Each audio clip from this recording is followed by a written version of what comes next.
Ito nga pala ay sinabawang manok na may kasamang sotanghon at patola. Panalo talaga ang ulam na to mga mare dahil sabaw pa lang ay ulam na. Sigurado ako magugustuhan ito ng inyong mga anak. At syempre, perfect talaga ang ulam na to lalo na tuwing tag-ulan dahil masarap talaga humigop ng sabaw. Sabayan mo na rin yan ng patis kalamansi na may sili. Ay nako, siguradong taob na naman ang kaldero nyo dito. So ito na nga mga mare, madali lang naman itong lutuin. Syempre, umpisahan natin sa paggisa ng mga aromatics. Maglalagay tayo dito ng bawang, sibuyas at luya. Gisa lang natin ito ng mabuti at pag lumabas na nga ang bango ng mga aromatics ay pwede na natin isunod dito ang karne ng manok. Isutay lang natin ito ng mabuti hanggang sa lumabas na nga ang sarili nitong mantika at syempre wait lang din natin ito na mag-brown. Pag brown na yung karne, pwede na natin itong timplahan. So para nga sa ating pampalasa mga mare, ay maglalagay na ako dito ng salt and pepper at bukod sa salt ay mag-add rin ako dito ng patis dahil gusto ko pag sinabawan ay merong patis dahil mas masarap talaga ang lasa niyan kapag may patis. Syempre maglagay na rin tayo dito ng mga seasoning. Nag-add ako dito ng isang chicken cubes para mas malasa ang sabaw and then nag-add na rin ako dito ng tubig at palalambutin na natin itong karne ng manok. At habang pinapalambot ko ang karne mga mare, sinok ko na rin itong sotanghon natin sa tubig. Syempre ibabad muna natin ito. At sa mga magtatanong po, sa poro po ang gamit ko na sotanghon dito. Syempre niready ko na rin itong patola na aking ilalagay.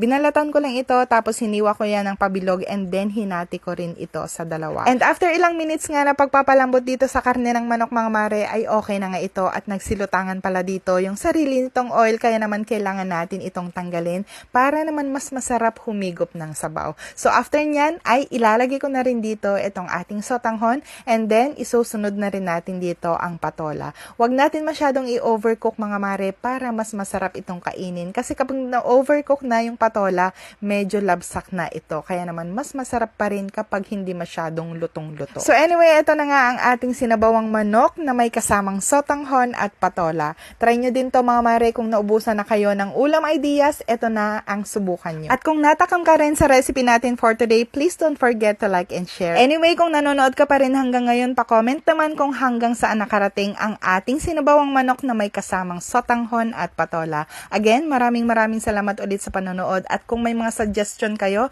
na pwede kong luto